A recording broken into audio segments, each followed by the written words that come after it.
আসসালামু আলাইকুম রহমতুল্লাহ। প্রিয় শিক্ষার্থীরা, আশা করি তোমরা ভালো আছো আর আমি আল্লাহর রহমতে অনেক ভালো আছি। তো আজকে আমি তোমাদের এসএসসি ফিজিক্সের যে প্রথম চ্যাপ্টারটি রয়েছে, physical quantities and their measurement, অর্থাৎ ভৌত রাশি এবং তাদের পরিমাপ, টোটালি এই অধ্যায়টা নিয়ে আলোচনা করব। মানে এই অধ্যায়ের মধ্যে সিকিউ আসার মতো, অর্থাৎ ক্রিয়েটিভ কোর্সের বা সৃজনশীল আসে কোন অংশ থেকে, এমসিকিউগুলো আসে কোন কোন জায়গা থেকে, টোটালি তোমাদের সাথে কথা বলবো। আর স্পেশালি দেখো, তোমরা যারা 2026 সালের এসএসসি পরীক্ষার্থী, 2026-এর যে এসএসসি পরীক্ষার্থী তোমরা যারা আসো, তোমাদের কিন্তু প্রথম অধ্যায়টি রয়েছে। তোমাদের ফিজিক্সের 7টি অধ্যায় রয়েছে সিলেবাসে, তার মধ্যে কিন্তু এই প্রথম অধ্যায়টি রয়েছে। এছাড়াও তোমাদের কাজে লাগবে, তোমরা যারা 2027 সালের এসএসসি পরীক্ষার্থী আসো, তাদের জন্য কিন্তু অধ্যায়টা অনেক গুরুত্বপূর্ণ। ওকে, তাহলে দেখো, আমরা শুরু করতে পারি যে প্রথম অধ্যায়ের মধ্যে কোন পড়াগুলো খুব বেশি গুরুত্বপূর্ণ এবং কি তোমাকে পড়তেই হবে। দেখো, আমরা যদি এই অধ্যায়ের টপিকসগুলোকে তোমাদের একটু স্মরণ করিয়ে দিই, মানে প্রথম অধ্যায়ের মধ্যে কোন পড়াগুলো রয়েছে, অর্থাৎ তোমাদেরকে পড়তে হবে কি কি, ঠিক আছে, এগুলো যদি একটু মনে করিয়ে দিই। দেখো, প্রথম দিকে তুমি দেখবা যে ফিজিক্স বইটার প্রথম দিকে যে বিষয়গুলো আছে, সেটা হলো যে কিছু বিজ্ঞানীদের নাম আছে। অর্থাৎ এই যে ফিজিক্স অর্থাৎ পদার্থবিজ্ঞানের আজকের যে পদার্থবিজ্ঞানটা, মানে দিনে দিনে পদার্থবিজ্ঞানের উন্নতি হতে হতে আজ যে অবস্থানে আসছে, এই অবস্থানে আসতে একেবারে প্রাচীনকাল থেকে এই পর্যন্ত আসতে যে বিজ্ঞানীগুলোর অবদান রয়েছে, তাদের কিন্তু তুমি নাম দেখতে পাবা, এবং কার কি আবিষ্কার, সেটা কার কি কোন কোন সাইডে কন্ট্রিবিউশন, সেটা কিন্তু তুমি এখানে দেখতে পারবা। তাহলে তোমার কাজ কি, প্রথম কয়েকটা পেজ তুমি দেখবা, প্রথম 13 থেকে 14 পেজ তুমি একবার রিডিং দেবা। তাহলে তুমি এখান থেকে দেখতে পারবা কোন মানে কোন বিজ্ঞানীর কী ধরনের কন্ট্রিবিউশন, এটা তুমি ধরতে পারবা। ওকে, এখন দেখো, এরপর তুমি পাবা এখানে যে ভৌত রাশি, ঠিক আছে, যেটা তোমরা দেখবা দুই ধরনের রাশি রয়েছে। আমরা একটাকে বলি ফান্ডামেন্টাল কোয়ান্টিটি বা মৌলিক রাশি, আর আরেকটা হলো যৌগিক রাশি বা যৌগিক রাশিকে বলে লব্ধ রাশি। তাহলে রাশি সম্পর্কে তোমাকে একটা ধারণা দিবে। এরপরে এই অধ্যায়ে তুমি এখান থেকে যে এককের গুণিতক, উপগুণিতক, আমাদের অনেক সময় প্রয়োজনে কিন্তু আমরা অনেক বড় বড় একক ব্যবহার করি, আবার অনেক সময় অনেক ক্ষুদ্র ক্ষুদ্র এককগুলো ব্যবহার করি। তাহলে এই যে কোথায় বড় একক ব্যবহার করতে হবে, ছোট একক ব্যবহার করতে হবে। ধরো এখন তুমি পরমাণুর রেডিয়াস পরিমাপ করবা, নিউক্লিয়াসের ব্যাসার্ধ পরিমাপ করবা, সেইখানে কি নিউক্লিয়াস, পরমাণু, এগুলো খুবই ক্ষুদ্র বিষয়। তাহলে এখানে কিন্তু তোমাকে ওই এককগুলো খুব ছোট ছোট এককে আসতে হবে, ঠিক আছে, ওই মিলিমিটার, মাইক্রোমিটার, ন্যানোমিটার, ফেমটোমিটার, এরকম একটা বিষয়।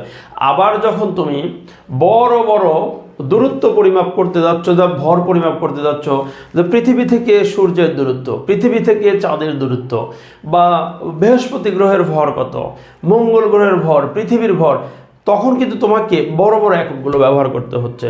যে তুমি দেখো, এক নক্ষত্র থেকে আরেক নক্ষত্রের দূরত্ব, যখন আমরা ইভেন আলোকবর্ষ নামক একটা বড় একক ব্যবহার করতেছি, ঠিক আছে।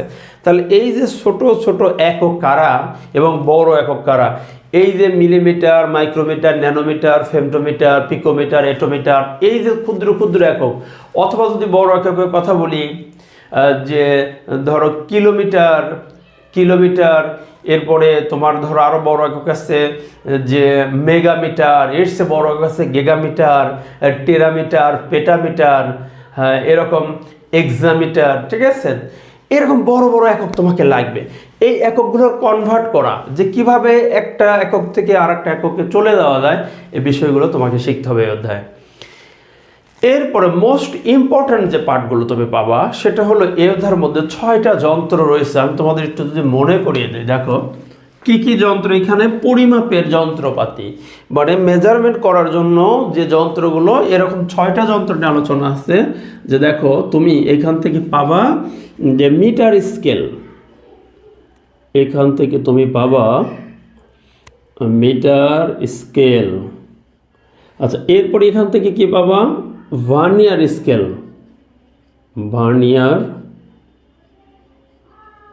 স্কেল, এরপরে তুমি এখান থেকে পাবা স্লাইড ক্যালিপার নামক একটা যন্ত্র, স্লাইড ক্যালিপার। আচ্ছা, এরপরে তুমি এখান থেকে স্ক্রু গজ বা স্ক্রু গেজ ব্যাস পরিমাপের জন্য দেখো স্ক্রু গজ পাবা। এরপরে এখান থেকে তোমাকে পড়তে হবে স্টপ ওয়াচ বা থামা ঘড়ি। থামা ঘড়ি যেটাকে ইংলিশে বলা হয় কি স্টপ ওয়াচ। আচ্ছা, এরপরে তুমি পাবে এখান থেকে তোলা যন্ত্র। আচ্ছা, বেসিক্যালি দেখো দুইটা, আমি যদি একটু তোমাদেরকে ক্লিয়ার কনসেপ্ট দেই, যে স্লাইড ক্যালিপাস এইটা তোমাকে খুব ভালো করে পড়তে হবে। স্লাইড ক্যালিপাস এখান থেকে কিন্তু ক্রিয়েটিভ কোশ্চেন হয়, মানে তুমি সিকিউ পাবা, তুমি দেখবা যে সৃজনশীলের গ নম্বরে স্লাইড ক্যালিপাসের অঙ্ক দেওয়া আছে। এরপরে প্লাস তুমি এমসিকিউটাও কিন্তু এখান থেকে পাবা, সিকিউ এমসিকিউ দুটাই পাবা। স্ক্রু গজ এই যন্ত্রটার থেকে তুমি কিছু সিকিউর থেকে সিকিউর গ নম্বরের জন্য পাবা, প্লাস এমসিকিউর জন্য তুমি পাবা।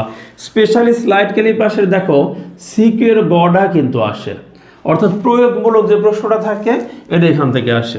স্ক্রু গজের ক্ষেত্রে দেখো এখানেও গ নম্বরটা আসে। প্রয়োগমূলকের ক্ষেত্রে ব্যাস বের করতে বলে, ব্যাসার্ধ বের করতে বলে, ক্ষেত্রফল বের করতে বলে, যেটা তোমার কাজে লাগবে। স্টপ ওয়াচ আসি, এই দেখো স্টপ ওয়াচ, তোলা যন্ত্র, এগুলো জাস্ট এমসিকিউর জন্য। স্টপ ওয়াচ থেকে কিচ্ছুই আসবে না এমসিকিউ ছাড়া। যে সূক্ষ্ম সময় পরিমাপক যন্ত্র স্টপ ওয়াচ, তোলা যন্ত্র সূক্ষ্ম ভর পরিমাপক যন্ত্র তোলা যন্ত্র এমসিকিউ, ঠিক আছে। এরপরে মিটার স্কেল দাও, এমসিকিউর জন্য লাগবে, আর কিছুই না। এরপরে ভার্নিয়ার, এটা কিন্তু ভার্নিয়ার স্কেলটা কিন্তু তোমার সিকিউর গ নম্বরও লাগবে, প্লাস এমসিকিউর জন্য লাগবে। ওকে, তো এখন আমাদের এই 6টা যন্ত্রের যদি একটু ধারণা থাকে তাহলে এই অধ্যায়টা নিয়ে তবে দেখবে তোমার কোনো সমস্যা নেই। মানে এই অধ্যায়ের কারণ কি, সৃজনশীলের মূল ফ্যাক্টই এখান থেকে। গ নম্বরটা যদি বলি বেসিক্যালি গ নম্বরটা এখান থেকে আসে। এরপরে তোমার এই ধারণা, তুমি যখন যন্ত্রের ধারণা নেবা তখন তুমি এই যে এই যন্ত্রগুলো দিয়ে পরিমাপ করবা, সেই পরিমাপ করতে গেলে সেই পরিমাপের তোমার ইরর বা একটু ভুল থাকবে, ত্রুটি থাকবে। তারপরে তুমি যদি পরিমাপের নির্ভুলতা চাও, ঠিক আছে, 100% নির্ভুলতা আসবে না, কাছাকাছি আসবে, কিন্তু সেটার জন্য তোমাকে যন্ত্রের ত্রুটি সম্পর্কে ধারণা থাকতে হবে। এই যে পরিমাপক যে যন্ত্রপাতি, এর যে ত্রুটিগুলো কত ধরনের ত্রুটি হইতে পারে সেইটা তোমাকে ওকে ঠিক করতে হবে। তো আমরা এই পার্টগুলো পড়বো ইনশাল্লাহ। তো আমরা দেখো এরপরে যে পরিমাপের ত্রুটি বা ইরর থেকে তোমাকে জানতে হবে এখানে বিভিন্ন ধরনের ত্রুটি পাবা, ঠিক আছে। তুমি দেখবা যে পরিমাপের ক্ষেত্রে তোমার ব্যক্তিগত ত্রুটি বা পার্সোনাল এরর পাবা, দৈব ত্রুটি পাবা, যান্ত্রিক যে ত্রুটি যন্ত্রের যে ত্রুটি সেখান থেকে তুমি খুঁজে পাবা যে ধনাত্মক শূন্য দাগ ত্রুটি, ঋণাত্মক শূন্য দাগ ত্রুটি, ঠিক আছে। এরপরে তুমি আরও এখান থেকে যে আপেক্ষিক ত্রুটি, পরম ত্রুটি বা চরম ত্রুটি এরকম পাবা, বা চূড়ান্ত ত্রুটি যেটাকে বলো, বা এখান থেকে পার্সেন্টেজ এরর বা শতকরা ত্রুটি, এই বিষয়গুলো তোমাকে কিন্তু পড়তে হবে। যে ত্রুটির পরিমাপের যে ত্রুটি, তুমি স্পেশালি ত্রুটি দেখো যে ত্রুটির থেকে যে সৃজনশীলগুলো হয় সেটা কিন্তু চূড়ান্ত ত্রুটি, আপেক্ষিক ত্রুটি, শতকরা ত্রুটি, এইগুলো পড়লেই তুমি কিন্তু এখান থেকে দেখবে হ্যাঁ ওকে হয়ে গেছে। তা আমরা টোটালি এই অধ্যায়ের যে তোমাদের একটা ধারণা দিলাম যে এই অধ্যায়ের মধ্যে কোন কোন টপিকসগুলো রয়েছে, কোনগুলো তোমাদেরকে পড়তে হবে, ঠিক আছে। এখন আমরা ঠিক আছে অধ্যায়ের একটু ধারণা যেহেতু পেলাম, দেখো অধ্যায়ের একটু ধারণাটা পেলাম, এখন আমাদের পড়া শুরু করার পালা। আমরা যদি এখান থেকে প্রথম দিকে তোমাদের বলছি যে কিছু বিজ্ঞানীদের নাম, তাদের কন্ট্রিবিউশন কি আছে, জাস্ট এগুলো তোমরা পড়ে নিবা।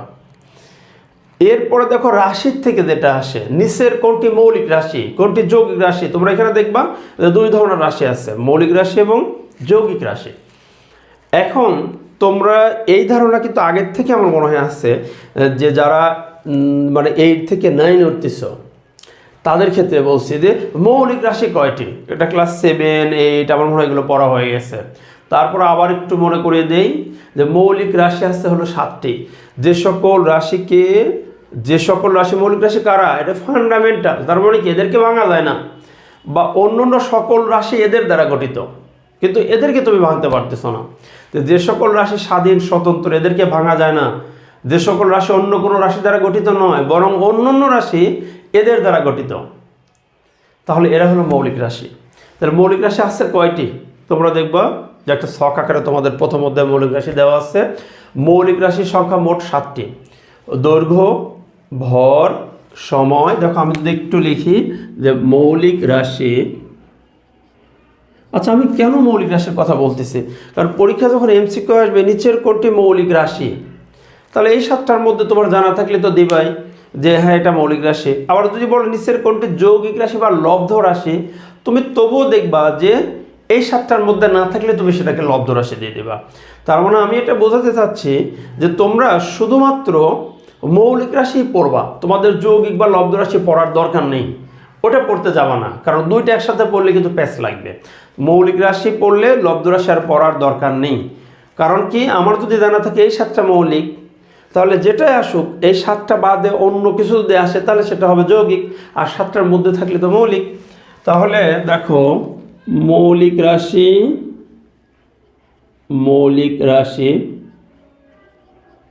7টি। সেই 7টি কি কি? দৈর্ঘ্য একটা মৌলিক রাশি, দৈর্ঘ্য। তারপরে লিখতে পারি ভর, দৈর্ঘ্য ভর। তারপরে কি লিখব? সময়, দৈর্ঘ্য ভর সময়। এরপরে দেখো সিরিয়ালি এলোমেলো হলে কোনো সমস্যা নেই, দৈর্ঘ্য ভর সময়, ঠিক আছে। আচ্ছা, এরপরে তাপমাত্রা, তড়িৎ প্রবাহ, বা এটাকে তুমি বলতে পারো বিদ্যুৎ প্রবাহ, ঠিক আছে। তড়িৎ প্রবাহ একটা মৌলিক রাশি। এরপরে দীপন তীব্রতা বা আলোকোজ্জ্বলতা যেটাকে বলা হয়, ঠিক আছে, এটা একটা মৌলিক রাশি। এরপরে তুমি পাবা পদার্থের পরিমাণ একটা মৌলিক রাশি, ঠিক আছে।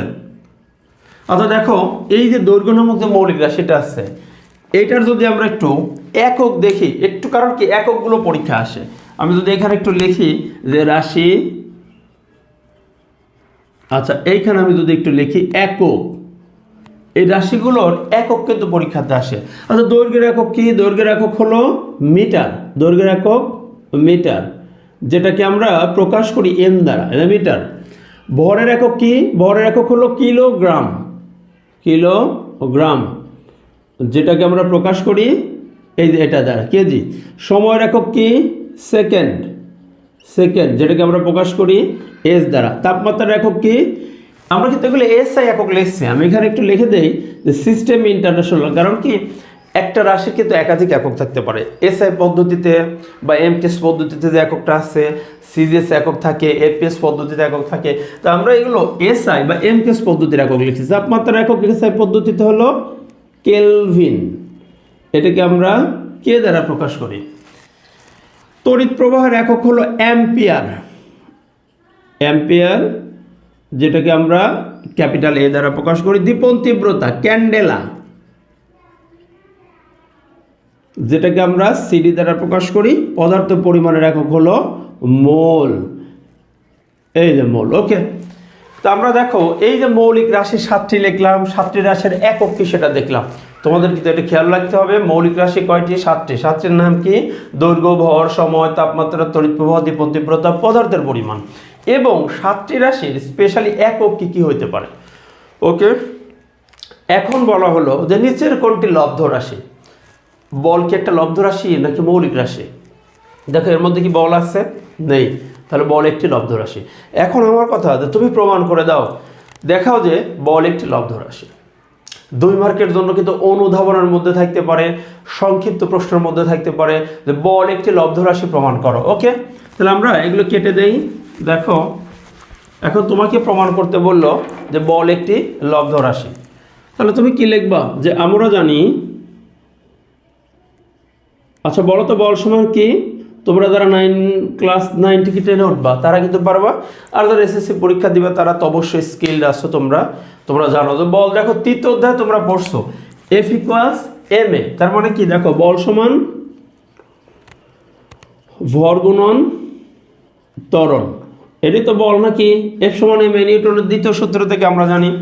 তো এখন আমরা আসলে বের করতে চাচ্ছি কি, যে বল একটি লব্ধ রাশি, বল একটি লব্ধ রাশি বা বল একটি যৌগিক রাশি। তার মানে কি, বলকে ভাঙলে একাধিক মৌলিক রাশি পাওয়া যাবে। সেই রাশি কোনগুলো? এমসিকিউ এভাবে আসলো যে বলকে ভাঙলে কোন কোন রাশিগুলো পাওয়া যায়। বা দেখাও যে, ধরো প্রশ্ন সৃজনশীলের খ নম্বর যেটা অনুধাবন, দেখাও যে বল একটি লব্ধ রাশি। ঠিক আছে, তো আমরা এখন বলকে ভেঙে দেখাবো যে বলের ভেতরে কোন কোন মৌলিক রাশি লুকায় রয়েছে। ঠিক আছে, তাহলে বল সমান ভর গুণন ত্বরণ। তাহলে দেখো ভর নিজেই একটা মৌলিক রাশি, তাহলে ভরকে তো ভাঙতে পারবো না। কিন্তু ত্বরণ কি, এইমাত্র যে 7টি রাশি লিখছিলাম তার মধ্যে কি ত্বরণ ছিল? ত্বরণ কিন্তু ছিল না। তাহলে ত্বরণ কোন রাশি? ত্বরণ হলো একটা লব্ধ রাশি। তাহলে ত্বরণকে ভেঙে ফেলি, চলো। তাহলে ত্বরণকে ভাঙলে তুমি যেটা পাবা সেটা হলো বেগ ডিভাইডেড সময়, মানে বেগের পরিবর্তন, এটাই হলো বেগের পরিবর্তনের হার, এটাই কিন্তু ত্বরণ। তোমরা এটা দ্বিতীয় অধ্যায় গতির ভিতরে শিখছো, a equals v minus c divided t. তা আমি আর এর ভেতরে যাচ্ছি না, জাস্ট ত্বরণ সমান দেখাই দিলাম বেগ ডিভাইডেড সময়। এখন দেখো ভর একটা মৌলিক রাশি, ওকে তো ভাঙাই যাবে না। বেগ দেখো তো, বেগটা কোন রাশি? বেগ কিন্তু একটা লব্ধ রাশি বা যৌগিক রাশি। দেখো তো এরকম সূত্র পড়ছো কিনা, যে সরণের হারকে বেগ বলে, এই V equal S by T. অর্থাৎ বেগকে ভাঙলে তুমি পাবা সরণ ডিভাইডেড সময়। তাহলে বেগকে ভাঙলে কি পাবো? সরণ ডিভাইডেড সময়, আচ্ছা, গুণন 1 ডিভাইডেড সময়। এই যে নিচেতে আগের থেকে একটা সময় ছিল, সেই সময় উপরে ধরো একটা 1 আছে, 1 ডিভাইডেড সময়, আর বেগকে ভাঙলে সরণ ডিভাইডেড সময়। তাহলে এইখান থেকে আমরা লিখতে পারবো, দেখো ভর গুণন উপরে সরণ আর নিচে সময় সময় গুণ দিলে সময় স্কয়ার। ওকে, তাহলে দেখো তো বলের ভেতরে কোন রাশিগুলো লুকা ছিল, কোন মৌলিক রাশিগুলো ছিল? ভর ছিল, সরণ ছিল, সময় ছিল। ওই যে তোমরা দৈর্ঘ্য যেটা পড়ছো, মৌলিক রাশি দৈর্ঘ্য বা সরণ একই কথা। ঠিক আছে, তাহলে তুমি দেখো যে নিচের কোনটি লব্ধ রাশি? বল একটি লব্ধ রাশি। কেন? কারণ বলের মধ্যে 3টা মৌলিক রাশি আছে, বলের মধ্যে ভর আছে, সরণ আছে, সময় আছে। তাহলে বল একটি লব্ধ রাশি। এখন তোমাকে যদি আরও একটা এখান থেকে কিছু বলে যে বলের একক কি, তুমি কিন্তু এখান থেকে বের করতে পারো। বলের মাত্রা কি, তুমি কিন্তু এখান থেকে বের করতে পারো। আচ্ছা, বলের এককটা দেখো, দেখো তো ভরের একক কি? ভরের একক কেজি। সরণের একক কি? তাহলে সরণের একক হলো মিটার, সময়ের একক সেকেন্ড। তাহলে এইখান থেকে তুমি যে এককটা পাচ্ছ বলের, কেজি মিটার পার সেকেন্ড। ওকে, তাহলে আমরা দেখো ফাইনালি বল, তাহলে একটা প্রশ্নের উত্তর করতে গিয়ে আমরা কতগুলো প্রশ্নের উত্তর পাচ্ছি। প্রথমটা কি, দেখা যায় বল একটি লব্ধ রাশি, আমরা এই পর্যন্ত আসব, প্রমাণ হয়ে যাবে। যেহেতু বলকে ভাঙলে ভর, সরণ এবং সময় পাওয়া যায়, অর্থাৎ 3টি মৌলিক রাশি পাওয়া যায়, সুতরাং বল একটি লব্ধ রাশি। আচ্ছা, আবার একটি প্রশ্ন, বলের একক বের করো। এই যে বলের একক তুমি বের করছো কেজি মিটার পার সেকেন্ড। আচ্ছা, এরপরে তোমাকে যদি বলে বলের মাত্রা, সেটা কি? তুমি একটু এখান থেকে বলের মাত্রাটা বের করে দাও। দেখো তুমি বল মানে কি পাইছো? বল সমান পেয়েছো যে ভর গুণন উপরে আছে সরণ। দেখো আমি এখান থেকে দেখাই, তাহলে ভরের মাত্রা কি? ভরের মাত্রা হলো ক্যাপিটাল এম। তুমি 3টা মৌলিক রাশির মাত্রা মনে রাখবা তো একটু। দেখো তো ভর এর মাত্রা হলো ক্যাপিটাল এম। আচ্ছা, ভর সরণের মাত্রা যেটা সেটা হলো এল লেংথ, আর সময় যেটা সেটার মাত্রা হলো ক্যাপিটাল টি। এই 3টা মৌলিক রাশির মাত্রা মনে রাখলে তুমি সকল যৌগিক রাশির প্রায় মাত্রা বের করতে পারবা। অধিকাংশ ক্ষেত্রে তোমার যেগুলো দরকার হবে, ভরের মাত্রা এম, সরণের মাত্রা হলো এল, সময়ের মাত্রা হলো টি, তার উপরে আছে একটা স্কয়ার। তাহলে এইখান থেকে বলের যে মাত্রাটা আসে M L T inverse 2, M L T inverse 2, মানে নিচের টি স্কোয়ার উপর উঠে গেছে, টি ইনভার্স 2 হয়ে গেছে। আর এই দিকে বলকে আমরা প্রকাশ করি কি দ্বারা? এফ দ্বারা। ঠিক আছে, তাহলে এখন যেহেতু বলের মাত্রা বের করতেছো, তাহলে যে রাশির মাত্রা বের করতে হয় সেই রাশির তৃতীয় বন্ধনীর মধ্যে আটকায় দাও, বলের মাত্রা হবে এম এল টি ইনভার্স 2। ওকে, তাহলে দেখো আমরা এখান থেকে মোটামুটি যে বল একটি লব্ধ রাশি, বলের একক, বলের মাত্রা এরকম বের করে ফেললাম। ওকে, এখন তোমাদের যে বিষয়গুলো জানতে হবে যে এককের গুণিতক উপগুণিতক, অর্থাৎ তোমাদের যে বিষয়গুলো জানা লাগবে যে কিভাবে আমরা এককগুলোকে চেঞ্জ করব। অর্থাৎ মিলিমিটার থেকে মাইক্রোমিটারে যাব কিভাবে, মাইক্রোমিটার থেকে ফেমটোমিটারে কিভাবে যাব, মিটার থেকে ন্যানোমিটারে কিভাবে কনভার্ট করব, এই বিষয়গুলো জানতে হবে। তা আমরা যদি আরও আগাইতে থাকি, আমাদের ক্লাসগুলো আরও দেখা যাচ্ছে একটু লংই হয়ে যাবে। আমার মনে হয় আজকে আমি এখানে সমাপ্ত করি। ঠিক এখান থেকে তোমাদের নেক্সট ক্লাস খুব দ্রুতই নিয়ে আসছি। আমরা টোটাল এই অধ্যায়টা ধরে শেষ করব, একে একে একটা একটা ক্লাস নিয়ে পুরো অধ্যায়টা শেষ করব। ঠিক আছে, আমার সাথেই থাকো ইনশাল্লাহ। আমরা এরপরে এককের গুণিতক উপগুণিতক এখান থেকে ক্লাসটা শুরু করব। আজকে এখানে সমাপ্ত করছি। তোমাদের শুভকামনায় আল্লাহ হাফেজ। আসসালামু আলাইকুম রহমতুল্লাহ।